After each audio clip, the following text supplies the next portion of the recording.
Welcome to the Voncast show. Today I got Haro with me. How's it going? Hello everybody. I'm a little bit tired and the weather's weird, but I'm hanging in there. Awesome. Well, thank you for making the commute out here. I know it can be far. I do agree. Weather is very weird. It's very windy today. And sunny and windy. Yeah. So weird. Really weird combination. It's like warm but cold. Yeah. So tell us who you are and what you do. I am Haro and I am an IT. That's my career and profession. Mm-hmm. But I love modeling and I love just fashion in general. That's like my passion besides work. Right. Yeah, I think it's cool to state that you also do something outside of your passion because oftentimes there's a misconception that, you know, an artist or a creative individual, that they just do that.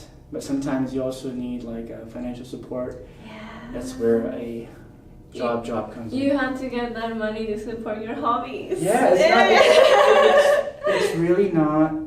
It's not cheap. Yeah, right? it's not cheap. I don't know how modeling is with music. You gotta pay for studio time, music, editing. You know, I can imagine with modeling, you know, your accessories and all that stuff. Yeah, you gotta get your clothes, you gotta get them shoes, you gotta get the accessories, you gotta get the makeup. Yeah, definitely. It all adds up to build like your portfolio and your image and all that. Mm-hmm.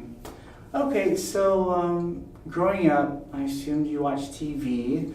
What did you watch? Were there any particular like cartoons or shows? What I watched when I was a kid, I'm from Peru, so what I watched in Peru back in the day, it was mostly what you will see in TV will be anime. Okay. Actually, like Peru and more Latin American countries, like they love anime. Really? Yeah. I did not know this. Like when I was a kid, I would like watch in the mornings. I would watch it with my brother and my dad. We would watch like Captain Tsubasa, which is like a soccer anime. And I would watch like Rose of Versailles, and even my dad, he remembers when he used to watch Heidi, the Girl of the Alps, and it's all anime, and it was just on TV, and everybody would watch it in the mornings. And my dad, he used to work at a paper company, and they will make like sticker albums to collect, and it will be all anime. So it will be like, I don't know, Dragon Ball or like Sailor Moon, and it would just like. It was such a big thing. Anime is like so common, like it's everywhere, like everybody watched it when they were a kid. It's like really surprising. I'm very surprised. I had no idea the influence of anime and manga in Latin communities in Latin America and other countries. I didn't know you grew up in Peru. What was that like? Yeah. Well, I grew up, I was born and raised in Peru, and I moved to the United States when I was 12, but in Peru, it was just, I went to Nikkei school, so I learned Japanese when I was a kid. Wow. And I would watch anime at home, and then I would learn Japanese and do like cultural Japanese stuff when it comes to like school. My mom was a teacher there, so it all carried back home. And sometimes, like, I remember when I was a kid, I would use some Japanese, Spanish kind of mix of words, and it was really funny because I thought that people would understand what I was saying, but people were like, "What?" And I'm like, "Oh, it's different." Now, are you fluent in Japanese or partially? I was when I was a kid. When I was a kid, you would drop me off on the street, and I would like find my way around in Japanese. But now it's like, okay, I understand what you're saying, but I can't speak it back to you, which is very sad. Yeah. Is there a big Japanese community in Peru? Yes, Peru has the second biggest Japanese community in Latin America. The first one's in Brazil. And actually in my school, it's one of the main Japanese schools in Peru, and we had the prince visit a couple times. And it was really funny because there was one time that I was in the background from the picture with the prince, and my mom is just like having like the field day. It's like, "Oh my God, you're in this newspaper in the background." And I'm like, "Mom, you can barely see me." And she's like, "No, it's you." I'm like, "Okay, Mom." Nice, that's cool. I had no idea. I've learned something new today. So you came out here. I guess when was your first exposure to like Japanese fashion? I mean, I guess you grew up in a place where there's a lot of Japanese influence. Is that when you kind of found out about it? Or? Yeah, not only like people around me will like have Japanese as their culture and love Japanese media, but also on TV. Like some weekends I'll watch NHK in the morning, and it will be like J-pop, J-rock, just like music programs, and I will see the fashion that the idols are like sporting or these musicians, and I'll be like, oh, that's so cool, I want to dress like super cute like that. And it just started from there. It's like it was already something that I will see a lot, right, and I'll have contact with. So I just like, yeah, I want it, and it just carry on and build up until I'm here. That's awesome. Yeah, that's really cool that you kind of grew up on when you were a kid and you kind of pursued your interest into fashion and modeling and submersed. I mean, you're at a young age, you're submersed in Japanese culture. So going through your Instagram and like seeing people similar, I noticed there's like a pattern of like a certain style of fashion that you model. That's Harajuku fashion, is that correct? Yes. The most popular trends from fashion in Japan comes from Harajuku, and that's where all like the trendy alternative styles are. Like there's some on Shibuya, but most of like the really loud out there is in Harajuku. Harajuku has such a long history of alternative fashion, alternative movements that really impact outside. It has a lot of impact outside of Japan. Right. Like artists will go Harajuku at some like big names. Like I know everybody knows Gwen Stefani, Harajuku girls. There's like a lot of artists in general that are inspired by Japanese fashion or like Japanese Harajuku aesthetic, and they just like immerse themselves, and I think that's what brings them more to the West. And they're like, oh, Harajuku is so crazy, Japan so alternative. Yeah, I remember, I'm pretty sure you remember when BAPE was a big thing, when everyone got those shoes. Yes. When everyone got those BAPE shoes and the Evisu jeans. Yeah, that was a time. Yeah. I remember everyone trying to get those. They're from Japan, and they're super expensive because they're from Japan. Yeah, like it's not only like most alternative fashions in Japan are not really like cheap. Like some stuff, like most regular stuff, it's like $70 and up, and then you go count the shipping and exchange rate and all that. It just really adds up. I was like, ah. Yeah, I wonder like what the minimum wage is in Japan, because it seems like a lot of stuff there is very pricey. So, can you describe like Harajuku fashion? I also saw Lolita fashion. Oh yes. What is that? Lolita fashion is pretty old, and it has evolved quite a bit from the 70s. It used to be like girl from the prairie type fashion. That's what pink was, and it just evolved into more like doll-like, more dainty, more lace and frills and rococo, and it just evolved into like this super fancy, like really doll-like fashion. Yeah, because when I think of that, I think of all the negative connotations. Yeah, that's one of the things. Japanese people they don't really think like the West. They don't think, oh, Nabokov novel. Yeah. They think it's a cute name and it's like feminine, and they don't associate the novel with the fashion. Okay. That's why it's like so different. Like in the West, you say Lolita, and it's like, oh, whoa, that's not good. Yeah. But in Japan, like if you talk about Lolita fashion, then it's like, oh, it's that frilly thing. Okay. Yeah. I have to get that clear. I don't want to make assumptions because when being around like anime culture and stuff, there's memes like lolicon, lollies. Yeah, no, it's like completely different thing. Like lolicon, it's like it's not good. It's not good. It's not good. It's like a polar bear and all that stuff. But the little fashion is an actual fashion style. Okay. Of I like to, pretty cute dresses. Yes, I did notice the fashion was nice, and it does represent, like you said, frills and like very dainty. I wanted to ask. I didn't want to make assumptions. That's fine. Also, just to add to that, Lolita fashion, it's they are very about modesty. It was like at some point it was a kind of like rebellion against what is usually expected of Japanese women. Like you're supposed to be like conservative and stuff like that. But Lolita fashion, you keep the modesty of ladylike stuff of the culture, but you are more out there. You're like, oh, I'm wearing something that is not normal, but it's still cute and modest at the same time. Okay, that's good. Good to know. Good to know different styles. I do notice, it's more conservative. I mean, I think the West has Japanese fashion for women pegged as girls in school uniforms. Yeah. You know, like a little bit like. More like sexualized. Yeah. I mean, you can sexualize many things, but Lolita fashion for the people in the community. I've been in this community for almost 10 years. Wow. I am pretty old. No, I'm old too.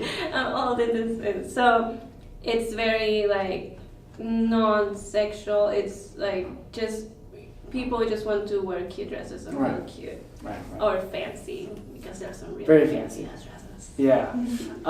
So you grew up around this culture, and you said you've been here for 10 years.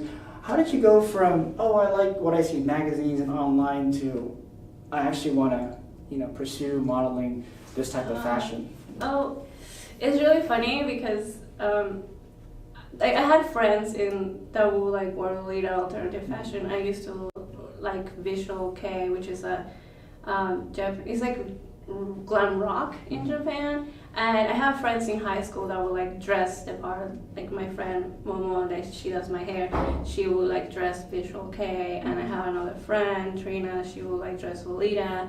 And because of her, I actually went to my first meetup in the LA community, Lolita community. So it's my friends that I was able to be more encouraged on following the fashion, and from there, just the people that I started meeting and the events I will go, and I will see like opportunities. Oh, we're having a fashion show, blah blah blah, or some conventions or events will have like fashion shows, and I will be like, oh, I want to do that, and eventually I applied to one back in I think 2001 or 2004. Between that, I applied and I was able to get in, and that was like my first fashion show. Oh, how was that? Your first fashion show? Like usually, because I want to say, now I guess with model you can just like, get a camera, look nice, take a picture on modeling. But you went to a fashion show. How was that? They started with a fashion show. Okay. So that was like my first thing. And I was so nervous because it was one of my favorite brands. The brand is no longer alive, but it was one of my favorite brands, and I was working with the designers and the artists, and they were styling me and all that, and I was just like mesmerized and so nervous. I was like, oh my god, I was starstruck, and also nervous because I was gonna walk in front of people. So it was a really nervous experience, but I really, really wanted it to happen, and I really didn't want to disappoint the people that I look up to, my favorite brand. So I did my best, I tried my best, I behaved the best I could, and like walked the best I could, and it would just, I loved it. And even though it was like so nervous and everything, I just loved it so much to work with my favorite people that I was like, yes, I'm gonna start doing this more. This is what I like. I want to do this again. That's so cool. That's awesome you can pursue that. And like your outfit, by the way, like the hair. Thank you. I like the fuzzy varsity jacket and the hair. Reminds me of 6'9", but not like 6'9". I remember like the first thing I said, I saw a picture. I'm like, Haro 6'9". You're like, who's that? Well, let me tell you. Yeah, I'm sorry. That's okay. It's alright. I don't. No, it's okay. I was just like memes. That's all I memes, know. That's all you need to know. That's all I know. Pretty Kashi 6'9". So you got into doing that, and you've been. How long would you say you've been a model for? Like, I told you like a time when I started that was a fashion show, and I don't remember exact year so it like was. a few years. So at least. it's been like at least 6 years. Okay, so it seems that you have 6 years under your belt. What are some misconceptions of being a model? You know, or list some that you can. Something that I can think of. Some misconception is that all models are super thin and super tall. Right. Yeah. Mm-hmm. Because that's pretty much the standard for runaway models, which you see it everywhere. But there's different types of modeling, everybody. There's modeling for e-com, there's modeling for print, and there's modeling for everything pretty much, and they need different types of bodies for that. Like, I know models are very short and they still make a living out of it, because even though they're not the height, it's the industry standard. Different brands, different companies, different magazines, they all need different types of look, and because of this different types of look, many people can actually be a model. Like, you don't have to be as thick, thin, or super tall. You can be any size and still get some jobs in the modeling industry. You just need to look the right places. Yeah, that's good to know. I think now there's more chances you see now on the internet. It's not just Victoria's Secret or like a particular brand. I think the internet now there's different types. That's good. It's good you mentioned that. Diversity, body positivity. Yeah. I think that's good now. Let's see. So, knowing that, are there like day-to-day stuff or logistics you do with the model? Do you coordinate your own photo shoots, or how do these photo shoots work? That kind of stuff. Yeah. I don't also do modeling, but I also have my influencer thing. So I try to coordinate it in that I'm able to wear stuff that people send me, and at the same time make it look really cool by having a photo shoot. Right. So you have to find a photographer to work with. You have to find locations. Yeah. You have to not only how the location matches what you're gonna wear. Like, if I'm going to a fancy, super flowery place, I'm not gonna wear super grungy stuff. I want it to be something cute that matches the aesthetic. Right. So it's really about what can you piece together, and also how the photographer, their work, how their style matches what you are trying to visualize. So it's like a puzzle. You need to put the right pieces together. Yeah. There's so many layers. For a guy maybe or someone who does music, all I need is a cool backdrop and some new clothes or just whatever, and just take pictures, cool. Let's take pictures, that's it. Let's do a cool backdrop, like a wall or a bridge or a sunset. Make it look cool, or have a backdrop in the back. That's it. Maybe the most I'd have to really worry about is, okay, do my clothes somewhat match? They look somewhat cool, but yours is next level. I think it's also the part of image you're trying to have. If you just want to be cool, so you just look for cool clothes and cool places.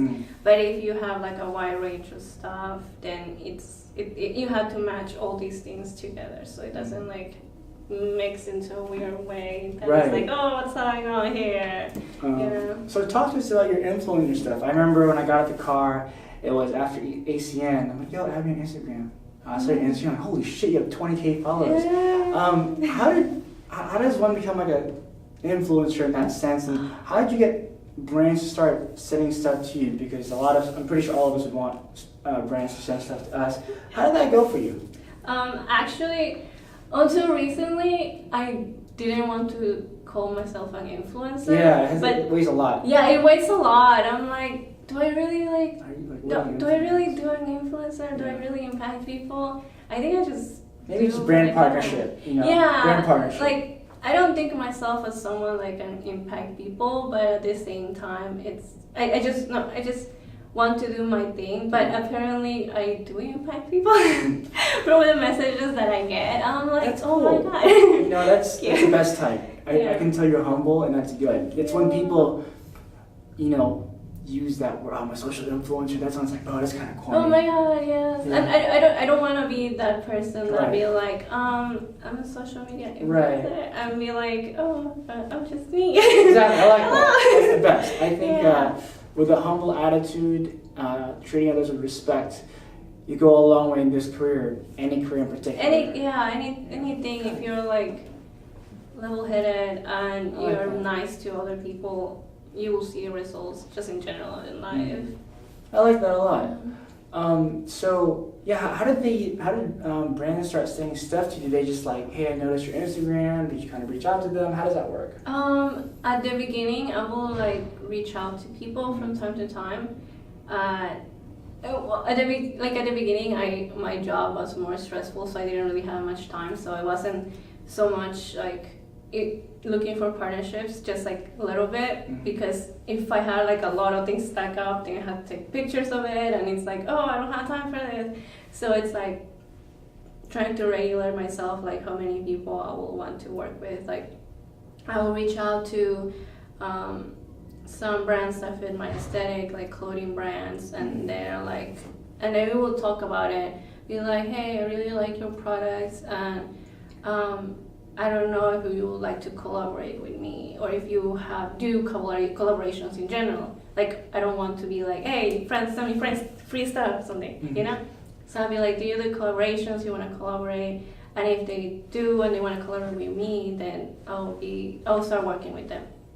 And when I start working with somebody, I'll do my best to like do them right, because I choose to collaborate with someone because I really like what they have to offer. Right. So I really want to showcase what I liked about this brand or that brand, like do them right. And from then on, I would just take more pictures,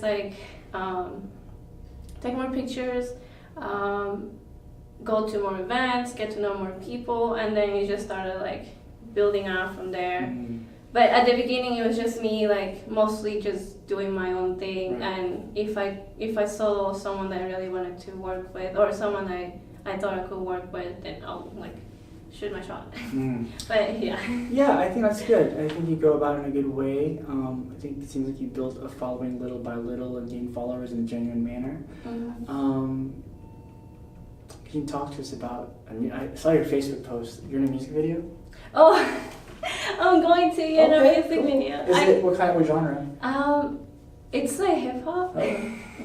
I've been I've done some acting like here and there because it's something to be creative and be out there, and I think it's fun. I've been in a film called Lace Monster, and it's a Lolita fashion horror film. It's small, and it was so fun. So I'm like, I want to do more things like this. So I just did some like background acting and stuff like that. Also because it's most of this stuff are paid. So I'm like, hey, I can have fun and get paid. So why not? Yeah. So why not try this? So I do some of that when I have time, because shooting it's hours. So it's like not something you can do like all the time. Yeah.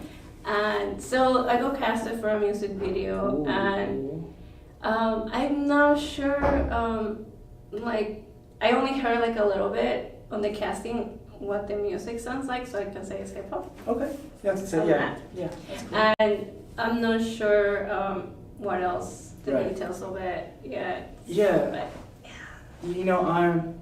I make music. I haven't had really, I don't know, I'm just kind of conscious of, if and when I have women in the video with me, which I haven't really had much of. I just want to make sure that like it's done in a manner that's not objectifying. That's my thing, because I don't want to. That's great. I mean, a song hasn't come up to have to do that, but even if a song had that kind of nature, I don't know. I'm just not. I'm a little more conscious about that kind of stuff, and I don't want to just portray them as objectification. Yeah, you know, just like that's great. Oh, yeah, because I feel like women can serve more than just props on a video. Props on a video that are just there to look pretty. Yeah, and it's you know I want my thing for it. I want it to be also more geared towards women as well, not just men. I mean, sure, I guess like hip hop. You know, when you think of hip hop. You know, it's mainly male audience, but there's also a female audience. You know. Yeah, that's. I like it when my woke female friends text me, "Oh, I like your song." "Oh, you do? Thank you. I'm glad." Because like, you know, I'm glad I can cater to you as well. You know. Yeah, that's important. It's nice. Yeah, thank you. What advice do you have for those who want to pursue modeling? I think now it's a little easier than it was back then with social media. Yeah, social media and cameras. They're accessible. What advice do you have for them? Like, hey, I want to do modeling. How do I get into it? I actually get this quite a lot on my Instagram. So, pretty basic stuff that I say is build a portfolio. It's very important. What's a portfolio? A portfolio is like when you do an interview, it's like a resume. Okay. So it's just a collection of your work. And for a model, their portfolio is pictures. So a collection of pictures that showcase how good you can do your work, which is modeling. So for building your portfolio, you need to invest on your time and money into getting collaborations with photographers, or you pay a photographer on locations. Maybe you find a location or you rent a studio. Clothing, you can buy new clothes, use your own clothes, but you need to build a strong portfolio, which is showcasing how good you are modeling, especially if you can build a portfolio that has different looks, like different styles. You can go from edgy to super fancy and you look great in it, then that's a good start. Just have a lot of looks and do your best to look the best you can be in those photos, because the best you can look in different looks, then it shows to future clients that you can pull off this look or you can put that look and you look amazing in it. So yeah, build your portfolio is very important. And after that, just apply to castings, apply to fashion shows, send that to whoever you need to send it to. Got it. And where can we find you on social media? Most of my social media stuff, it's on my Instagram, which is x_Haro_X. So x_HARO_X. And that's where I update mostly everything. I have YouTube and stuff like that, and you can find the links in my Instagram too. I'll put those in there. Yay. Well, thank you so much for being here. Appreciate it. Thank you for inviting me. No problem. All right. So much fun. Thank you. Have a good one. Thank you.